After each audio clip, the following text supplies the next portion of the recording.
अल्लाहुम्मा सल्ली अला सय्यिदिना मौलाना मुहम्मद व अला आलि सय्यिदिना मौलाना मुहम्मद व बारिक व सल्लिम सलातु व सलामुन अलैका सय्यिदी या রাসূলুল্লাহ কল্লাত হিলাতি ওয়া তাওসিলাতি আদরিকনি ইয়া রাসূলুল্লাহ। দেখো, মহান আল্লাহ তাআলার অশেষ মেহেরবানিতে আমরা আজকে একটা নতুন কিতাব শুরু করতে যাচ্ছি। এই কিতাবটার নাম হচ্ছে মুখতাসারুল কুদুরি। একটু মনোযোগ দাও, মুখতাসারুল কুদুরি। কিতাবটার খুব হানাফি মাযহাবের অত্যন্ত গুরুত্বপূর্ণ কিতাব। হানাফি মাযহাবের কয়েকটা কিতাব আছে বেশি গুরুত্বপূর্ণ, মানে যেগুলা দ্বারা হানাফি মাযহাবদের হুজ্জত এগুলা প্রমাণিত হয়। এর মধ্যে একটা হচ্ছে মুখতাসারুল কুদুরি। এখন অবশ্য প্রত্যেকটা কিতাব শুরু করার আগে ওই কিতাবের পরিচয় এবং ওই কিতাবটা কোন বিষয়ের উপরে লিখিত, ওই কিতাবের মুসান্নিফকে ইত্যাদি বিস্তারিত জানা লাগে। প্রথমে আমরা সাহাবে কুদুরি সম্পর্কে একটু জানব। ওনার নাম হচ্ছে আহমদ। ইমাম কুদুরির নাম কি? আহমদ। উপনাম মানে কুনিয়ত আবুল হুসাইন, এবং পিতার নাম হচ্ছে কি? মোহাম্মদ। পিতার নাম কি? মোহাম্মদ। তিনি 362 হিজরিতে বাগদাদে জন্মগ্রহণ করেন। 362 হিজরিতে বাগদাদে জন্মগ্রহণ করেন। দেখো, উনি ইবনে কামাল পাশা ফকিদের তিনি 7টা স্তর করছে। মানে উনি কোন পর্যায়ের আলেম একটু শুনো। মানে ফকিদের কেউ বলছে 5টা, কেউ বলছে 7টা স্তর আছে। এর মধ্যে একটা স্তরের নাম হচ্ছে আসহাবুত তরজি। আসহাবুত তরজি বলা হয় যারা একাধিক মাসালা থেকে কি আছে, ধরো কোন একটা বিষয়ে কি আছে, জায়েজ না জায়েজ কি আছে, মাসালা আছে। কথা বুঝছো? এখন জায়েজ না জায়েজ মাসালার ক্ষেত্রে একটাকে আরেকটার উপর প্রাধান্য দেওয়া যে একটা বিষয়, ওনারা ছিলেন ওই তকবার ফকি, ওই তবকার ফকি। একাধিক মাসালা থেকে কোনটা মানুষের জন্য আউলা সহি হবে, বিশুদ্ধ হবে, ওই ক্ষেত্রে ওনারা কি দিতেন? রায় দিতেন। ওনারা এই পর্যায়ের কি ছিলেন? ফকি ছিলেন। আবার কেউ কেউ বলছে না, উনি এর সাথে আরো উপরে তবকার, অর্থাৎ মুস্তাহিদ ফিল মাসাইল। মাসালা কোন একটা মাসালার মধ্যে নিজে গবেষণা করতে পারতেন। এক কথায় মুস্তাহিদ ছিলেন। কি ছিলেন? মুস্তাহিদ ছিলেন।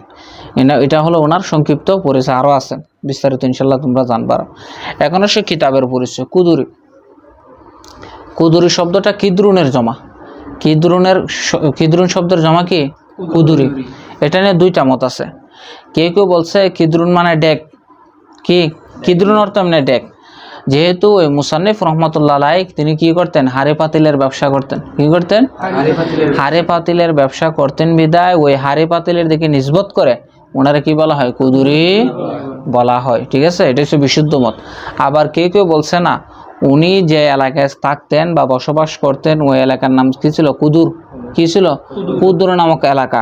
তো এই এলাকার দিকে নিসবত করে ওনারা কি করা হয়? কুদুরে বলা হয়। যেমন ইমাম বুখারীর দিকে নিসবত করে। ঠিক আছে, ওনার নাম তো বুখারী না, ওনার নাম কি? মোহাম্মদ ইবনে ইসমাইল। আচ্ছা দেখো, এখন এই কুদুরি কিতাবের মধ্যে তোমার কথা 1000, এই কুদুরি কিতাবটা আজ থেকে প্রায় 1000 বছর আগের কিতাব। কয় হাজার? 1000 বছর আগের কিতাব। এখন বুঝো কতটুকু গ্রহণযোগ্যতা। কথা বুঝছো না? তারপর এই কিতাবে 12,000 মাসালা আছে। কয় হাজার? 12,000 মাসালা আছে। এবং এই কিতাবে 61টি বাব আছে। কয়টা বাব? 61টি বাব এবং 62টি পরিচ্ছেদ আছে। দেখো, আল্লামা বদরুদ্দিন আইনি রহমতুল্লাহ আলাই, কি বদরুদ্দিন আইনি রহমতুল্লাহ আলাই বলেন, মুসান্নিফ রহমতুল্লাহ আলাই ইমাম কুদুরি যখন কিতাবটি লেখছেন, লেখার পরে এই কিতাবটি নিয়ে হজে গেছেন। কোথায় গেছেন? হজে যাওয়ার পরে তাওয়াফ শেষ করে উনি আল্লাহর কাছে কিতাবটা সামনে রেখে দোয়া করতেছেন, আল্লাহ, আমি আপনার দরবারে একটা কিতাব লিখছি, নগণ্য মানুষ, যদি এই কিতাবের মধ্যে কোনো ধরনের ভুল ভ্রান্তি হয়ে থাকে তাহলে আপনি কি করুন, আমাকে একটু জানিয়ে দিন, এলহাম করে দিন। তারপরে উনি মুনাজাত শেষ করার পরে উনি কিতাবের পৃষ্ঠা উল্টালেন। এরকম পৃষ্ঠা উল্টানোর পরে দেখলেন যে 5 থেকে 6 জায়গার মধ্যে স্থান খালি আছে, মানে জায়গাটা খালি মুছে গেছে। কথা বুঝো নাই? তারপরে উনি বুঝতে পারলেন যে আমার এই কিতাবটার মধ্যে আরো 5-6 জায়গা ব্যতীত যত জায়গায় মাসালা আমি লিখছি সব জায়গার মাসালা সঠিক আছে। এই 5-6 জায়গার মধ্যে মাসালা হয়তো আমার একটু কি তাসামু হয়েছে, এই জন্য আল্লাহ তাআলা কুদরতি ভাবে কি করেছেন? এটা মিটায়ে দিয়েছেন। দেখো কতটুক নির্ভরযোগ্য কিতাব এটা। কথা বুঝছেন? আল্লাহর দরবার কবুল হয়েছে বিদায় তো আল্লাহ কি করে দিয়েছেন? ওনারা এলহামের মাধ্যমে বাস্তবিকভাবে এটা প্রমাণ করে দিয়েছেন। পরবর্তীতে উনি 5-6 জায়গাকে আর একটু গবেষণা করে কি করলেন? সংশোধন করে দিলেন। আচ্ছা, এটা আর কি। এরপর দেখো, আচ্ছা এগুলো আর কোনো কথা বলার নেই। এই কিতাবটা অত্যন্ত গুরুত্বপূর্ণ কিতাব। হানাফি মাযহাবের 3টা কিতাব, কেউ কেউ বলছে 4টা কিতাব ফান্ডামেন্টাল মূল কিতাব। এর মধ্যে একটা হচ্ছে কি কুদুরি, আর একটা বেকায়া। বেকায়া আছে না? হ্যাঁ। এখন আরো আছে 2টা কিতাব আছে দেখো। এখন শোন, আরেকটা কেউ কেউ বলছে মাজমাউল বাহারাইন, ঠিক আছে? দেখো এখন এই কিতাবের নাম হচ্ছে মুখতাসারুল কুদুরি। মুখতাসার কাকে বলে? মুখতাসার বলা হয় যে কিতাবের, দেখো, যে কিতাবের এবারত কম কিন্তু ভাব বেশি, মুরাদ বেশি, মানা বেশি, তাৎপর্য বেশি, এই কিতাবরে কি বলে? মুখতাসার। কথা বুঝো নাই? মুখতাসার মানে কি? যেমন ধর আমাদের কাফিয়া, কাফিয়া কিতাবের তুমি কি করো, পৃষ্ঠা বা লাইন হিসাব করো, সর্বোচ্চ 5 থেকে 6 পৃষ্ঠা, কিন্তু এটার ব্যাখ্যা আজ পর্যন্ত অনেক, আমি অনেকটা কিতাব পাইছি কাফিয়ার ব্যাখ্যা 1000 উপরে লেখছে। একটা কিতাবে পাইছি কাফিয়ার ব্যাখ্যা কই 1000 উপরে কাফিয়ার সরাই আছে। এখন বুঝো কিতাবটা কতটুকু গুরুত্বপূর্ণ। ঠিক তেমনি ভাবে কি কুদুরি কিতাবও কি মতন কম কিন্তু ব্যাখ্যা বেশি। এই কিতাবের সরা হয়েছে হেদায়া। এই কিতাবের সরা কি হেদায়ার। হেদায়া দুইটা কিতাবের কি 2টা কিতাব থেকে কি করেছে? হেদায়া লেখছে। একটা হচ্ছে ইমাম কুদুরির এই কুদুরি কিতাব, আর একটা হচ্ছে ইমাম মুহাম্মদের জামিউস সগীর। এই 2টা কিতাবের আলোকে বেশিরভাগ নিয়েছে কুদুরি থেকে, হেদায়া কিতাব লেখছে। আর হেদায়া কিতাবকে বলা হয় হানাফি মাযহাবের হুজ্জত, দলিল। কথা বলছো না? হেদায়ের উপরে হানাফি মাযহাবের উপর কোনো ফিকহের কিতাব নাই, সর্বোচ্চ পর্যায়ের হেদাকারী দিলাম। দেখো আচ্ছা দেখো তো, আর এটা হলো ইলমুল ফিকহের উপরে লিখিত কিতাব। তোমরা তো জানো ইলমুল ফিকহের ইতিহাস বিস্তারিত ইনশাআল্লাহ তোমরা আরো বড় হইলে জানবা, বড় বড় কিতাবে ইনশাআল্লাহ বিস্তারিত জানবা। দেখো এখন আমরা কিতাব শুরু করি। দেখো বিসমিল্লাহির রহমানির রহিম। আলহামদুলিল্লাহি রাব্বিল আলামিন। সমস্ত প্রশংসা আল্লাহর জন্য খাস, ঠিক আছে? এগুলো আমরা না হোক এখানে ব্যাখ্যা দিব না, যেহেতু এটা ফেকাকে আমরা ফেকার মতো করে বুঝবো, ঠিক আছে? মাঝে মাঝে যে জায়গায় নাহুর ব্যাখ্যা দেওয়ার প্রয়োজন ইনশাল্লাহ আমি দেব। দেখো তারপরে সবল আকিবাতুলিল মুত্তাকিন, পরকালের বালাই মুত্তাকিদের জন্য, ঠিক আছে? পরকালে বালাই আল্লাহ কাদেরকে দিবেন? আকিবত শব্দটার দিকে তাকাও। আকিবত শব্দটা যদি মুত্তাকিদের দিকে নিসবত হয়েছে কোরআন শরীফে, কাফেরদের দিকে নিসবত হয়েছে। যেমন কোরআন শরীফে আছে ওয়া আকিবাতুল লিল মুত্তাকিন আছে না, আবার আছে ওয়া আকিবাতুল লিল কাফিরিন আছে, আছে না? কোরআন শরীফে আছে। কাফেরদের যখন দিকে নিসবত হলে হবে কাফেরদের পরিণতি কি? কাফেরদের কিয়ামতের ময়দানে, হাসরের ময়দানে কি পরিণত হবে আল্লাহ তাআলা এই তাদেরকে কি দিবে? মানুষদেরকে দেখাবেন। তা আকিবত শব্দটা কাফেরদের দিকে হলে হবে পরিণতি, আর মুত্তাকিদের দিকে নিসবত হলে কি? বালাই, কল্যাণ, ঠিক আছে? ওয়ালা আকিবাতুল লিল মুত্তাকিন, মুত্তাকিদের কি পরকালে বালাই কল্যাণ। ওয়াসসালাতু ওয়াসসালামু, সালাত এবং সালাম নাজিল হোক আলা রাসূলিহি, তার রাসূলের উপর যিনি মুহাম্মদ সাল্লাল্লাহু আলাইহি সাল্লাম, ওয়া আলিহি ওয়া আসহাবি, সালাত সালাম তার রাসূল ইসলামের উপর নাজিল হোক, তার সমস্ত পরিবার পরিজন সমস্ত সাহাবায়ে কেরামের উপর কি হোক? নাজিল হোক। এখন আসো কলা আশ-শাইখ আল ইমাম, এই আবারতগুলা উনি লেখেন নাই, মুসান্নিফ লেখেন নাই, পরবর্তীতে যারা কি আছে ওনার শাগরেদ আছে এই কথাগুলা ওনারা লিখেছেন। কারণ কোন মুসান্নিফ কি করে না নিজের প্রশংসা নিজে কোনো কিতাবে করে যান নাই। দেখো কলা তিনি বলেন আশ-শাইখ, আমরা আগে বলছি শাইখ, তোমাদেরকে আকিদাতুত তাহাবী দরসের সময় বলছিলাম শাইখ 2 প্রকার, একটা শাইখ ফিল ফন আর একটা শাইখ ফিস সন। এলেমের কারণে কাউকে কি বললে? এলেমের গভীরতার কারণে, এলেমের মাহারতের কারণে কাউকে আমরা শাইখ বললে এটাকে কি বলতে হয়? শাইখ ফিল ফন। আর বয়সের কারণে কেউ যদি কাউকে আমরা শাইখ বলি তখন এটা হবে শাইখ ফিস সন, ঠিক আছে? আচ্ছা দেখো তিনি বলেন আশ-শাইখ আল ইমাম আল আজল, মহান ইমাম, ঠিক আছে? আর জাহেদ, জাহেদ মানে দুনিয়া বিমুখ, ঠিক আছে? তো বলতেছে আবুল হুসাইন, এখানে হুসাইন দিছে, তবে বিশুদ্ধ মতো আবুল হাসান কুনিয়ত, ওনার কুনিয়ত কি? আবুল হাসান। দেখো আবুল হাসান ইবনু আহমাদা ইবনে জাফরিন আল বাগদাদি, ওনার নাম কি? বললাম না উনি বাগদাদে জন্মগ্রহণ করছে, এজন্য ওনারা বাগদাদি বলা হয়। জাফর ইবনে, দেখো আহমদ ইবনে জাফর আল বাগদাদি আল মারুফ বিল কুদরি, উনি কুই নামে প্রসিদ্ধিত? কুদরি, ইমাম কুদরি নামে প্রসিদ্ধ। আচ্ছা তোমরা এটার ধরো, এখন ধরতে পারবো, আমি এখান থেকে পারবো। এখন আসো তিনি কি বলছেন, এখন আসো আমাদের মূল কিতাবের আলোচনা শুরু হচ্ছে কিতাবুত তাহারাতে। কিতাবুত, দেখো মুসান্নিফ রহমতুল্লাহ আলাইহি অন্যান্য মাসালার পূর্বে তিনি কিতাবুত তাহারাত দ্বারা কেন শুরু করেছেন? কথা বুঝো নাই? কিতাবুত তাহারাত দ্বারা শুরু করার একাধিক কারণ আছে। 1 নম্বর কারণ হচ্ছে সমস্ত ইবাদতের মূল হলো তাহারত, সমস্ত ইবাদতের মূল কি? অথবা সমস্ত ইবাদতের মূল হলো নামাজ। সমস্ত ইবাদতের কি গুরু ইবাদতের মধ্যে হতে সর্বোত্তম ইবাদত হলো কি? নামাজ। আর নামাজের জন্য কি শর্ত? তহরত শর্ত। এই জন্য উনি কিতাবুত তহরতকে আনছে শুরুতে। এখানে কি আনছে? কিতাবুত তহরতে শুরুতে আনছে। দেখো এখন আসো দেখো কিতাবুত তহরত মানে দেখো এখানে কিতাবরে কার দিকে এজাফত করছে? তহরতের দিকে এজাফত করছে। আচ্ছা দেখো কিতাবুত তহরত মানে আই জামিউ মাসাইলের তহরত, মানে তহরতের যত মাসালা আছে এখানে কি কিতাব শব্দটার একাধিক অর্থ আছে। একটা অর্থ হচ্ছে আল জমু, জমা করা। কি করা? জমা করা। যেহেতু এই তহরতের যত মাসালাগুলা কি আছে এগুলার মধ্যে কি করছে? তহরত নামক এই কিতাবের মধ্যে তিনি কি করছেন? অন্তর্ভুক্ত করছে, এজন্য কিতাবুত তহরত বলছে। আচ্ছা দেখো একটু তোমাদেরকে আরেকটু কথা বলি। দেখো তহরত দুই প্রকার। কয় প্রকার? একটা হচ্ছে তহরতে হাকিকি, আর একটা তহরতে হুকমি। হুকমি বলো, তহরতে হুকমি। আরেকটা তহরতে হাকিকি, এটা পানি দ্বারা তহরত অর্জন করতে হয়। আই তহরত বিল মা, তহরত বিল মা। আর তহরতে হুকমি বলা হয় যেটা তায়াম্মুমের মধ্যে হয়, যে জায়গায় ধরো তুমি পানি পাচ্ছ না, ঠিক আছে, অথবা পানি আছে কিন্তু পানি ব্যবহারে তুমি অক্ষম, বিভিন্ন কারণ হতে পারে। তোমার গায়ে জ্বর আছে, অথবা পানি আনতে গেলে তোমার কি কাফেলা চলে যাবে, অথবা তোমার জানমালের ক্ষতি আছে, অথবা সে জায়গায় কোনো সাপ বিচ্ছু ইত্যাদি বসে আছে। এক কথায় পানি ব্যবহারে অক্ষম হলে, ঠিক আছে, তখন কি করতে হয়? তায়াম্মুম করতে হয়। আর তায়াম্মুমকে কি বলে? তাহারাতে হুকমিয়া। এখন সে তাহারাতে যে হাকিকি আছে এটা আবার দুই প্রকার। একটা হচ্ছে খফিফা, আর একটা কি গলিজা। খফিফা আর একটা কি গলিজা। খফিফ মানে হালকা না হালকা, ঠিক আছে, যেমন কি তোমার উজু করা। যেমন ধরো আমাদের উজু না থাকলে এটা আমরা এক প্রকার কি আমরা তহরত মানে কি তহরত নাই আমাদের, ঠিক আছে, আমরা কি মানে হাদস, আমরা তখন এটা উজু না থাকলে বলে হাদস। কি হাদস?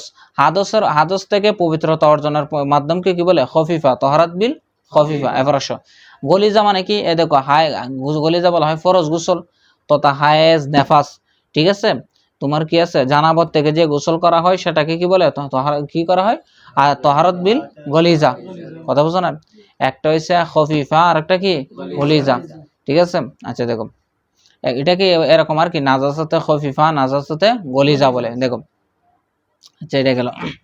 এখন আসো এখানে মুসান্নিফ রহমতুল্লাহ আলাইহি তহরত দ্বারা কোনটা উদ্দেশ্য নিছে? কিতাবের শুরুতে মুসান্নিফ রহমতুল্লাহ আলাইহি তহরত দ্বারা কি নিছে? তহরতে খফিফা নিছে। কি নিছে? মানে উজুর মাসালা হবে এখানে। এখানে গোসল ইত্যাদি ইত্যাদি যত কি আছে মাসালা আছে এগুলা বর্ণনা হবে না। এখানে শুধুমাত্র কি হবে? উজুর মাসালা প্রথমে হবে। এবার একটার পর একটা আসবে। আচ্ছা ধরো কিতাব আসো। বিসমিল্লাহির রহমানির রহিম। দেখো ক্বাল আল্লাহু তাআলা, আল্লাহ তাআলা বলেন, ইয়া আইয়ুহাল্লাযীনা আমানু, হে ঈমানদারগণ, ইযা কুমতুম ইলাস সলাতি, যখন তোমরা নামাজের জন্য দণ্ডায়ন হবে, ফাকসিলু, তোমরা ধৌত করো, উজুহাকুম, তোমাদের চেহারা সমূহ, ওয়া আইদিয়াকুম, এবং তোমাদের হাত সমূহ, ইলাল মারাফিকে, কোন পর্যন্ত, সাহু, তোমরা মাসে করো, বিরুসিকুম, তোমাদের মাথা সমূহ, ওয়া আরজুলাকুম, এবং তোমাদের পা সমূহ ধৌত করো, ইলাল কাবাইন, কিসে পর্যন্ত? টাকনু পর্যন্ত। এখন আমরা এই আয়াতটা নিয়ে একটু আলোচনা করে দেখুন। ইয়া আইয়ুহাল্লাযীনা আমানু, হে ঈমানদারগণ, ইজা কুমতুম ইলাস সালাত, মনে রাখবা কমার সেলা যখন ইলা আসে, কি আসে? এই কুমতুমের পর ইলা আছে না? কমার সেলা যখন ইলা আসবে তখন ওই কুমতুম অর্থ হবে আরাত্তুম। কুমতুম অর্থ কি? আই ইজা কুমতুম ইলাস সালাত মানে আই আরাত্তুম ইলাস সালাত, যখন তোমরা নামাজের ইরাদা করবে, ঠিক আছে। কারণ নামাজে দাঁড়ালে কি আমরা তহরাত অর্জন করি না? নামাজের ইচ্ছা করলে, ধর আমি এখন নামাজ পড়ব তখন উজু করব, ঠিক আছে, আমি নামাজে দাঁড়াইছি তখন কি উজু করে না? তখন এই কুমতুম মানে কি? আরাত্তুম। দেখো কুমতুম ইলাস সালাত, যখন তোমরা নামাজের ইচ্ছা করবে, বলতেছে ফাকসিলু আমর, ফাকসিলু আমর। মনে রাখবা তোমরা উসুলের শাসি ইনশাআল্লাহ উসুলের ফিকের ফলে বুঝবা শরীয়তের বিধান ফরজ হয় আমরের মাধ্যমে, সিগায়ে আমর দ্বারা। ফাকসিলু এটা আমর না, এই জন্য ফাকসিলু দৌত করা ওয়াজিব। চেহারা উজুর ফরজ কয়টা? চারটা। এখানে বলছে না উজুহাকুম, তেলে কি মুখমন্ডল, তারপর কি আইদিয়াকুম হাত, তারপর কি মাথা, ওমসাহু বিরুসিকুম, এবং ওয়ারজুলাকুম ইলাল কাবাইন। এই দেখো চারটা বিষয়ে আমরের সাথে সম্পৃক্ত করছে বিধায় এই উজুতে চারটা অঙ্গ দৌত করা ফরজ। বুঝছো? শরীয়তের কোন বিধান ফরজ হওয়ার জন্য কোন সিগা শর্ত? মাঝি মুজারে সিগা দ্বারা কোনো সময় কি হয় না, পরে ফরজ সাব্যস্ত হয় না। দেখো এখন উজুহাকুম, চেহারা সময় দৌত করো। এখন চেহারার সীমানা কতটুক, এদিকে তাকাও, এই চুলের এই গোড়া থেকে, কি বলছে, চুলের এই গোড়া থেকে তুতনির নিচ পর্যন্ত, তুতনির নিচ পর্যন্ত, এক কানের লতি থেকে আর এক কানের লতি পর্যন্ত হচ্ছে চেহারার সীমানা। এখান থেকে কোনো এক চুল পরিমাণ যদি তোমার কি থাকে, বাদ থাকে, তোমার কি হবে না, উজু মানে চেহারা ধোয়ার যে মেঘদারটা, এটা কি হবে না, আদায় হবে, গোসল হবে না। এবার আসো, ওয়া আইদিয়াকুম, উভয় হাত, ইলাল মারাফিক, কি পর্যন্ত, কনুই পর্যন্ত। এবার আসো, এখন আসো কনুই নিয়ে এখন একটু ব্যাখ্যা আছে, একটু শুনো। ইলাল মারাফিক, আমরা হাতের দিকে তাকাও, দেখো মিরফাকুন বলা হয় হাতের আঙ্গুল থেকে এতটুক পর্যন্ত, এদিকে তাকাও, হাতের আঙ্গুল থেকে এতটুক পর্যন্ত। তো আল্লাহ বলছে কি ফাকসুলু উজুহাকুম ওয়া আইদিয়াকুম ইলাল মারাফিক, ঠিক আছে। দেখো না, সরি, হাত বলা হয় এখান থেকে এতটুক, হাত বলা হয় এখান থেকে, ফুরাটাকে হাত বলে, আর মেরফাক বলা হয় কোনু, এটা কি, এটাকে কি বলে, মেরফাক বলে। এখন আল্লাহ তো সীমানা বলে দিছে ইলাল মারাফিক, কোনু পর্যন্ত। এখন কোনুটাকে দোয়ার মধ্যে আসবে কি না, কথা বুঝো না, এটা নিয়ে একতলাফ আছে। অর্থাৎ আল্লাহ তো বলছে তোমরা হাত দৌত করো কোনুই পর্যন্ত। এখন কোনুটা সহ দৌত করবো নাকি কোনু পর্যন্ত গিয়ে স্টপ, কোনো না দিলেও চলবে। এখন আমরা বলি, আমরা হানাফিরা বলি যে কোন সহ দৌত করতে হবে, কি দৌত করতে হবে, এটা সামনে উনি বলে দিচ্ছে, তারপর আমি আগে থেকে বলে দিচ্ছি। কারণ কি কোন সহ ধরতে হবে, কারণ আমরা জানি যে দেখো ইলা একটা কায়দা আছে, কি আছে, কায়দা আছে, তোমরা না হতে পড়ছো, ইলার মা কবল মা বাদ যদি একই জিনিস হয়, ইলার মা কবল কি হাত, ঠিক আছে। এই দেখো যেমন ধরো ইদিগা হাত, ইদিগা হাত, মাঝখানে আছে ইলা, মানে ইলাল মারাফেক। যখন ইলার মা কবর মা বাদ একই জিনিস হয়, তখন ইলার মা বাদটা মা কবলের মধ্যে কি করবে, প্রবেশ করবে, কথা বুঝো নাই। যেমন ধরো আমি আল্লাহ কি বলছে, ওয়া আইদিয়াকুম ইলাল মারাফিক, হাত দৌত করো কোন পর্যন্ত। তো দেখো ইগন হচ্ছে কি কোনই, তো এটা হচ্ছে কি তোমার, এই দেখো এটা হচ্ছে মা কবল, এটা মা বাদ, তো এক জিনিস না, এগুলো হাত চামড়া, এগুলো চামড়া, এগুলো রক্ত আছে, এগুলো রক্ত আছে, এগুলো হাড্ডি আছে, এগুলো একই জিনিস কিনা, একই জিনিস। তো এই জন্য ইলার মা বাদটা কি হবে, মা কবলে প্রবেশ করবে। এই জন্য আমরা বলি কি হুজুতে কোন সহ হাত দেওয়া ফরজ, হুজুতে কোন সহ হাত দেওয়া ফরজ, কিন্তু ইমাম জুফর বলে না। ইমাম জুফর বলে কি বাজে ফেকা, এইভাবে ব্যাখ্যা দিয়ে বুঝতে হবে। প্রত্যেকটা মাসালায় যে জায়গায় একতলাফ আছে, ফেকা মানে কি তাফাক্কু, ঠিক আছে না, গবেষণা করা, কি করা, তোমার প্রত্যেকটা মাসালা যে জায়গায় একতলাফ আছে এগুলো বুঝতে হবে। তোমরা ইনশাল্লাহ আরো পরে কিতাব পড়লে বুঝবা। ইমাম জুফর বলতেছে, দেখো আমাদের যুক্তি এটা, ইমাম জুফর বলতেছে না না উজুতে কোন সহ দ্বৈত করতে হবে, উনিও যুক্তি দিচ্ছে। উনি বলতেছে যেমন ধরো কোরআন শরীফে আল্লাহ বলছে আতিমুস সিয়ামা ইলাল লাইল, তোমরা রোজা রাখো রাত পর্যন্ত, আতিমুস সিয়ামা ইলাল। তা আমরা কি রোজা রাতের মধ্যে রাখি, মানে রাত হওয়া শেষ, রাত হইলে আমাদের রোজা শেষ, তার মানে ইলার মা বাতরা মা কবলে কি হচ্ছে না, প্রবেশ। কথা বুঝতেছো আমার, না বুঝলে বলবো, আমি আরো সহজ করে বুঝাবো।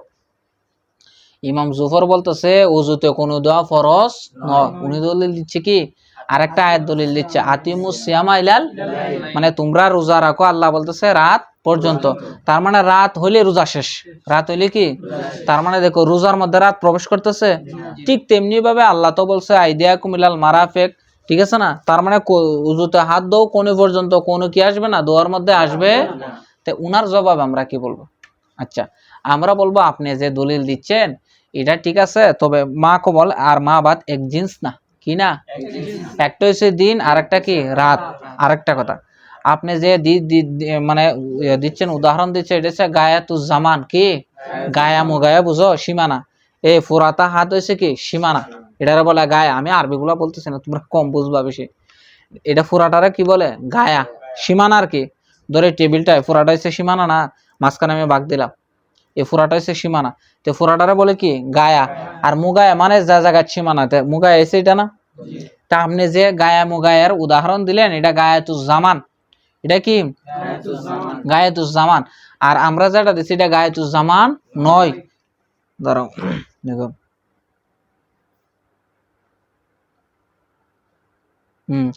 এটার কি আপনি যেটা দিচ্ছেন কি গায়াতুজ জামান, গায়াতুজ জামানের মধ্যে কি হবে না, মানে মুগায়ে কি তোমার গায়েরটা মুগায়ের মধ্যে প্রবেশ করবে না।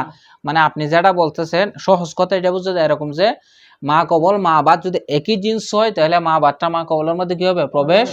তা আপনি বলতেছেন যেহেতু কি নয়, আর তুমিও সিয়ামা ইলাল লাইল বলতেছেন, আমরা বলতেছি ঠিক আছে, আপনারা কি আছে কথা ঠিক আছে, তবে আমরা বলতেছি রোজার মধ্যে রাত প্রবেশ না করার কারণ হচ্ছে রাত দিন কি নয়, একই জিনিস।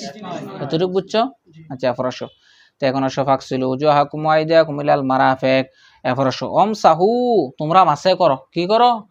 মাসে করো বিরুউসিকুম, তোমাদের মাথা সমূহ। তে মাথা মাসের মেকদার কতটুক? এদিকে থাকো। আমরা হানাফিরা বলতেছি মাথার 1/4 কি করা? মাসে করা কি ফরজ। মাথার এই ফুরাতা মাথাটা কি করবা? 4 ভাগ করবা। 1/4 কি করা? মাথার 4টা নাম আছে। এটা এই সামনেরটাকে কি বলে? মেকদারে নাসিয়া। এই সামনের অংশটাকে কি বলে?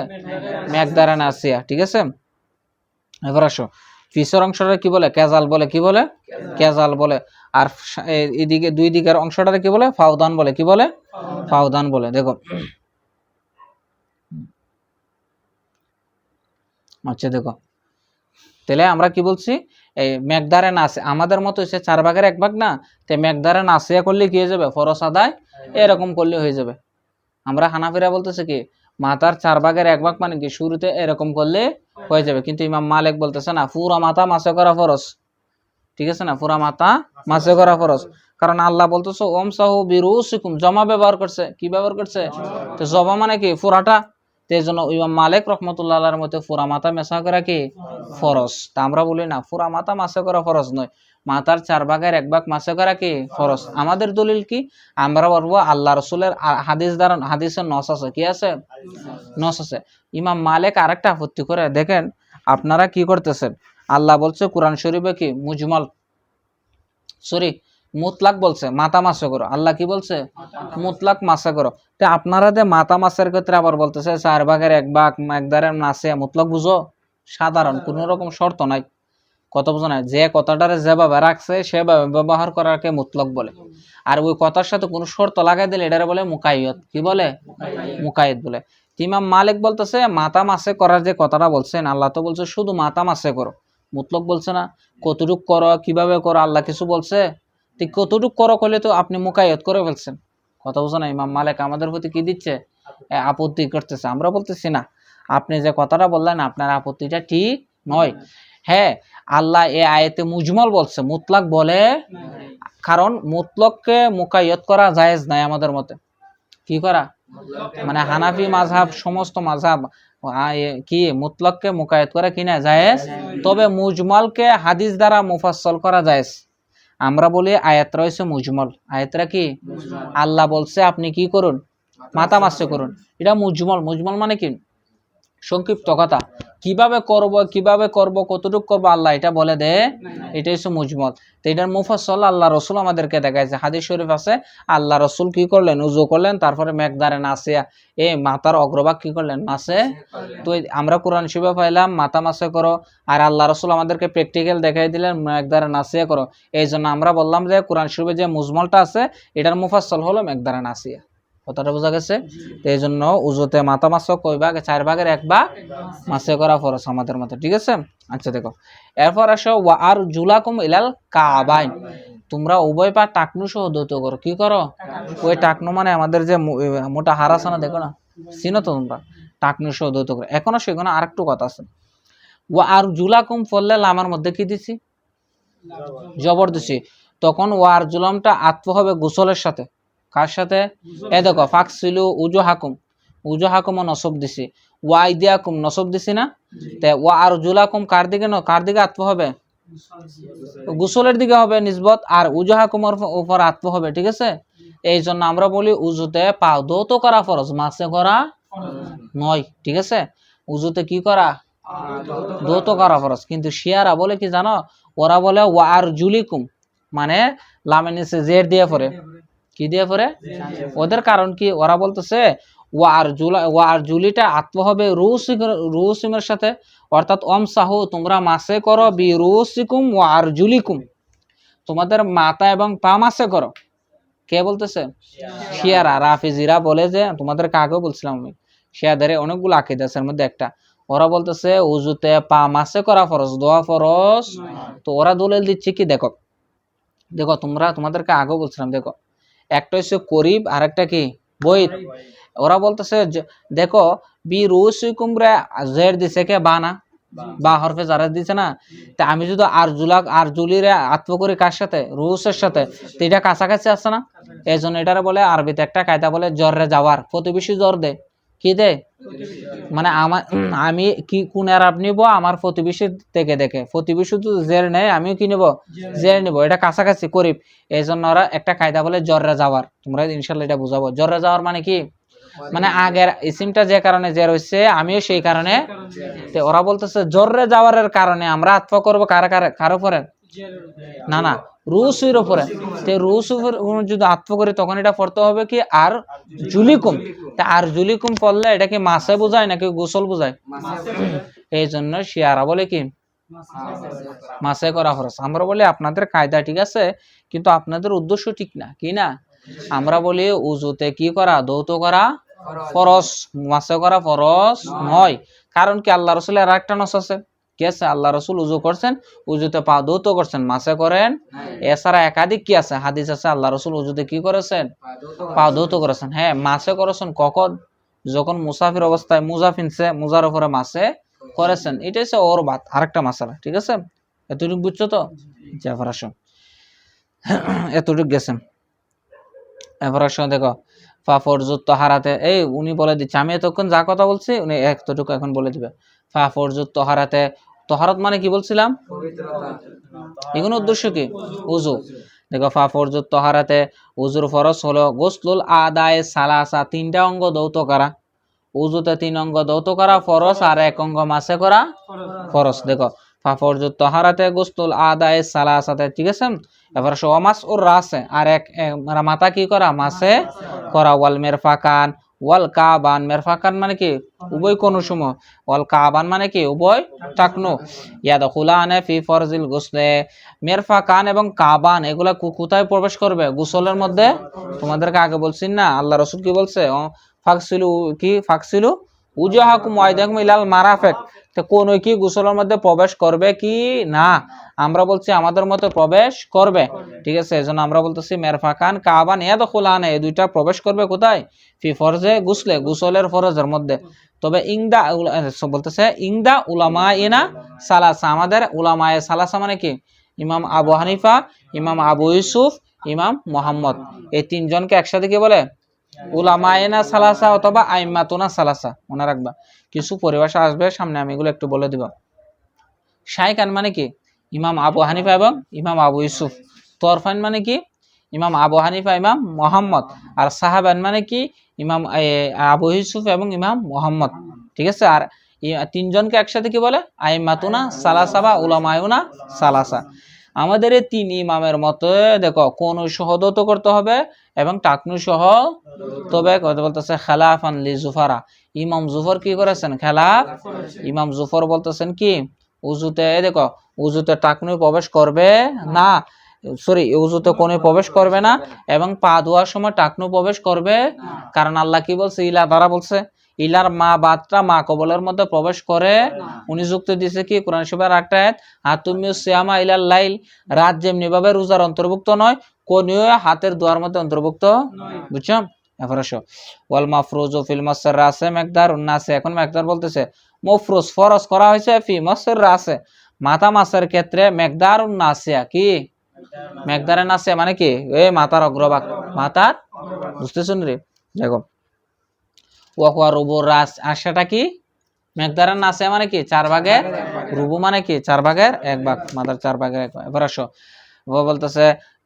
বলতেছে লিমা রুফিয়া, বলতেছে কেননা বর্ণিত আছে লিমা রুফিয়া মুগিরা ইবনু সুবার, এই মুগিরা ইবনু সুবার রাদিয়াল্লাহু তাআলা একটা হাদিস আছে যে আল্লাহ রাসূল মিকদারে নাসে কি করছেন, দৌত দেখো মাসে করেছেন। দেখো যেমন আন্নান নবী সাল্লাল্লাহু আলাইহি সাল্লাম আতা সুবাতাতা কওমিন, আল্লাহ রাসূল এক কওমের সুবাত মানে দুইটা অর্থ, একটা বলা হয় পরিত্যক্ত বাড়ি, অথবা আরেকটা বলা হয় তোমার কি ধ্বংসস্তূপ, কি ধ্বংসস্তূপ বা ময়লার স্তূপ।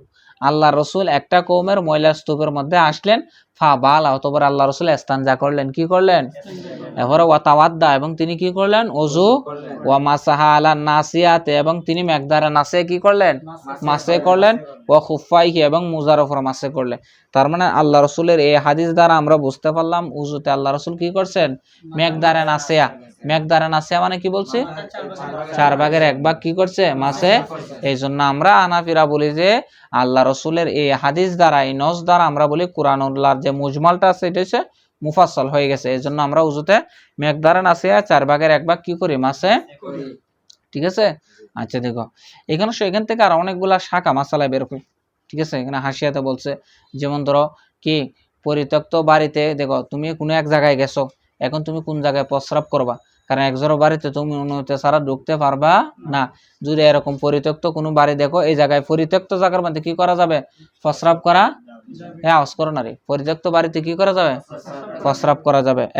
2 নাম্বার কথা হচ্ছে, দেখো উজুর পরপরে, সরি, প্রস্রাব করার পরপর, ইস্তেঞ্জা করার পরপর কি করা? উজু করা, এটা সুন্নত। এটা কি মানে তুমি মানে দীর্ঘ সময় উজু ছাড়া থাকাটা কি নয়? উচিত নয়। এই জন্য আল্লাহ রসুল ইস্তেঞ্জা করার পরপরই কি করছেন? উজু করেছেন। এরপরে সে মেকদারে নাসে পর্যন্ত আমাদের মতো দত করা কি ফরজ, এবং মুজার উপর মাসা করা কি আছে? জায়েজ আছে। ঠিক আছে, মুজার উপর মাসা করা কি আছে? জায়েজ। এছাড়া আরো অনেকগুলা শাখা মাসালা উনি এখানে বর্ণনা করেছেন। আচ্ছা দেখো, আচ্ছা এরপর আসো, ধরো আরেকটা কথা হচ্ছে, কেন ধরো পরিত্যক্ত বাড়িতে তুমি প্রস্রাব করতে পারবা, পায়খানা করতে পারবা? আল্লাহ রসুল এখানে কি করেছেন? প্রস্রাব করেছেন। কারণ কি? কারণ প্রস্রাবটা করলে অনেক সময় তোমার কি প্রস্রাবটা মাটির সাথে মিশে যায়, মাটি চুষে ফেলে, এখান থেকে দুর্গন্ধ বের হওয়ার কোনো কি থাকে না? সুযোগ থাকে না। কিন্তু পায়খানা করলে, ঠিক আছে, এগুলা কি হয় না? মাটি চুষে নেই না, এখান থেকে দুর্গন্ধ বের হয়। এই জন্য আল্লাহ রসুল কি করছেন? প্রস্রাব করেছেন। উনি এগুলো শাখা মাসালা হাসিয়াতে বর্ণনা করছেন। ঠিক আছে, আজকে এতটুকু থাক, ইনশাল্লাহ কালকে সুনানুত তাহারাত। তোমরা